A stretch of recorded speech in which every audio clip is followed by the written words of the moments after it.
आज की कहानी है रेजी को लेकर। रेजी एक बहुत ही अच्छा डॉग है। वो चाहता था उसका मालिक यानी डक उसे एक बार के लिए गुड बॉय बुलाए, पर ये कभी नहीं हुआ। रेजी डक को बहुत प्यार करता था, पर डक रेजी को बिल्कुल भी पसंद नहीं करता था। डक इसीलिए रेजी को घर ले आया था क्योंकि उसके गर्लफ्रेंड को रेजी पसंद आया था जब रेजी छोटा था। उसी समय से ही डक और रेजी एक साथ रहता है एक ही घर में। पर एक दिन डक और उसके गर्लफ्रेंड के बीच ब्रेकअप हो जाती है, जिसके बाद से और भी ज्यादा नापसंद करता है डक रेजी को। डक और रेजी हर बार एक गेम खेलता है जहाँ पर डक दूर एक बॉल फेंक कर देता है और वही बॉल ढूंढ कर लेकर आना पड़ता था रेजी को। डक हर बार यही सोचता था शायद ऐसे करते करते रेजी अपने घर का पता भूल जाएगा और घर वापस नहीं आ पाएगा, पर ऐसा कभी भी नहीं होता है। रेजी हर बार वापस घर चला आता था। ऐसे करते करते डक इस बार घर से बहुत दूर रेजी को लेकर जाता है और वहाँ पर फिर से वही गेम खेलता है। डक वही बॉल लेकर दूर फेंकता है और वहाँ से चला जाता है। रेजी उस बॉल को लेकर जब वापस आता है तब देखता है डक वहाँ पर नहीं था। वो समझ जाता है डक उसे छोड़कर चला गया है, वो शायद अब कभी भी वापस नहीं आएगा।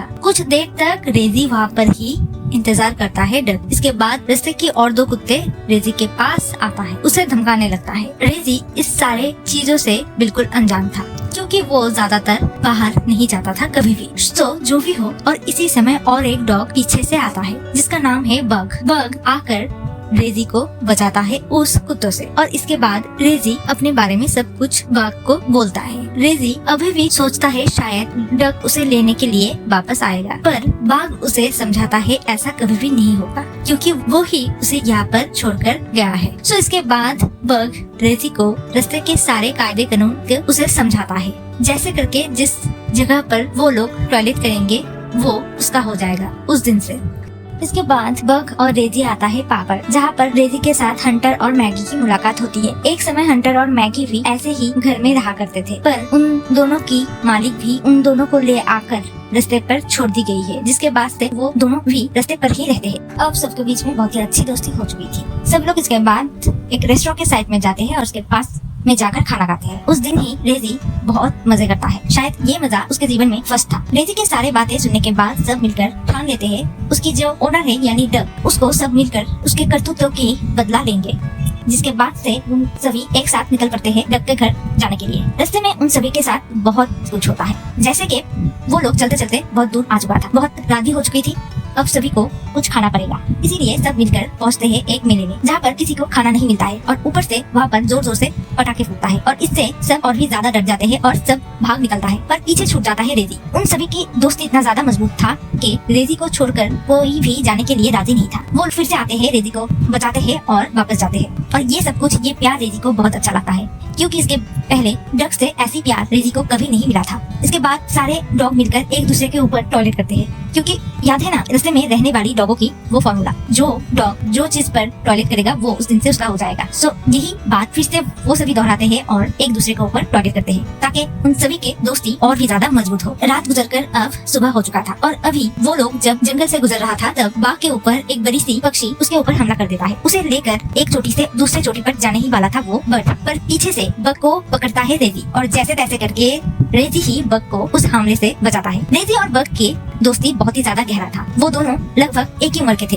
दूसरी ओर हंटर और मैगी का हाल भी कुछ ऐसा ही था। जंगल में बहुत दूर चलते चलते वो लोग आकर ठहरता है एक जगह पर। पूरे दिन कुछ ना खाकर वो सभी सामने कुछ मशरूम देखता है जो खाने लायक नहीं था, पर भूख इतना ज्यादा था सभी में कि वो ही खाना वो चारों मिलकर खा लेते हैं, जो खाने के बाद वो सभी नशे में पड़ जाते हैं और उस नशे में होने के कारण ही वो सभी एक खरगोश को मारकर खा लेते हैं। जब उन सभी की होश आता है तब वो देखता है ये सारे कांड उन सभी ने मिलकर की है। इससे सभी को बहुत दुख भी होता है, पर क्या करे वो सब तो नशे में थे। इसकी थोड़ी देर बाद ही जब वो लोग निकलने ही वाला था उस जगह से, तभी पुलिस की 2-3 डॉग आते हैं वहाँ पर। खबर में ये आ रही है एक लड़की खो गई है इसी जंगल, उसे ही ढूंढने के लिए पुलिस यहाँ पर आए हैं। उन डॉग के पीछे ही पुलिस आता है और चारों को इस जंगल में अकेला देखकर उन चारों को लेकर चले जाते हैं। जिसके बाद सभी को एक जगह पर रखा जाता है जहाँ पर सभी बंदी थे, पर ऐसे बंदी रहना नहीं चाहता है कोई भी। उन चारों को यहाँ से निकलना ही पड़ेगा क्योंकि डक से बदला लेना ही पड़ेगा। सब मिलकर एक प्लान बनाते हैं, एक साथ लाइन पर बैठकर सभी डॉग एक साथ मिलकर पॉटी करते हैं, जिसका बदबू इतना ज्यादा खराब था। वहाँ की वॉचमैन जब वहाँ पर आते हैं आकर देखता है ये सारे कांड सभी डॉग ने मिलकर की है। वो जब एक साथ सब पॉटी साफ करने आते हैं वहाँ पर ही फिसल जाते हैं और इसी की फायदा लेते हुए सारे डॉग एक एक करके वहाँ से निकल जाते हैं बहुत दूर। रेजी बहुत छोटा था, डक के घर की पता उसके पास नहीं था। डक उसे बहुत दूर ले जाकर ये गेम खेला है, पर रेजी चाहता है वो बॉल लेकर डक को दे। यही बात जब बग सुनता है तब रेजी के ऊपर बहुत ज्यादा गुस्सा हो जाती है और उन दोनों के बीच झगड़ा होने के नाते रेजी अकेला ही चल पड़ता है डक के साथ फिर से मुलाकात करने के लिए। रास्ते में रेजी बार बार ये प्रैक्टिस करता है कैसे ये बॉल ले जाकर रेजी डक को देगा और उससे ढेर सारी बातें करेगा। पीछे आ रहा था वो तीनों। थोड़ी देर में ही देखते देखते रेजी डक के घर के सामने आता। घर में जाते ही रेजी देखता है सब कुछ इधर उधर बिखरा हुआ है, कुछ भी जगह पर नहीं है, सारे दरवाजे खुला हुआ था। रेजी सोचता है शायद डक अब इस घर में नहीं रहते हैं। इसके बाद वो मायूस होकर आने ही वाला था, पर तभी अचानक डक आता है वहाँ पर। डक तो उसे देखकर बहुत हैरान होता है कि ये कैसे हो सकता है, इतने दूर जब एक डॉग को लेकर छोड़ा गया है तब ऐसे वो कैसे वापस आ सकता है। अब गुस्सा इतना ज्यादा बढ़ गया था डक का कि वो अपने हाथों से ही रेजी को मारना चाहता था। रेजी डक को इतना ज्यादा प्यार करता था कि वो जानता था डक उसे मारने वाला है, फिर भी वो डक के ऊपर हमला नहीं करता है। जब ही डक रेजी को मारने ही वाला था तभी पीछे से आता है हंटर दरवाजे तोड़ते हुए और साथ तो थे ही मैगी और उसके दोस्त बग। डक एक एक करके सारे कुत्तों को मारना चाहता था पर बार बार वो फेल होता ही जा रहा था। ऐसे करते करते एक समय ऐसा आता है कि डक फिसल कर नीचे गिर जाता है। ऊपर से उसे जकड़ कर रखता है हंटर और नीचे से दो पैर दोनों साइड से पकड़ रखा था बग और मैगी और सामने था हमारे रेजी। पहले के सारे बातें याद करते हुए उसके ऊपर हमला कर देता है। हंटर डक के मुंह में ही पॉटी कर देता है। चुपचाप चारों वहाँ से बाहर आते हैं। तब डक की हालत बहुत ही ज्यादा खराब था और वो चारों वहाँ से निकल कर चले आते हैं वही जहाँ से वो चारों ये जर्नी शुरू किए थे। दिखाई जाती है पीछे की कहानी। देखा जाता है रेजी जब तीनों को छोड़कर अकेला ही चल पड़ा था तब पीछे हंटर मैगी और बग आ रहा और बग को उसी जंगल में मिला था वही लड़की जो लड़की गुम हो चुकी और बग के वजह से ही वो लड़की वापस घर आया था और उसी दिन से ही बग उसके घर में ही रहता है। हंटर और मैगी दोनों ही अपनी जिंदगी फिर से शुरू की है और हमारे रेजी रास्ते पर आई हुई हर एक नए मेहमान यानी हर एक नए डॉग को वो ट्रेन करता है और रेजी को अब तो एक चाहने वाला भी मिल चुका था जो उसे रोज गुड बॉय कहेगा। और ये कहानी ऐसे ही खत्म होती है। वीडियो अगर पसंद आए तो please do like comment and subscribe. Thank you for watching.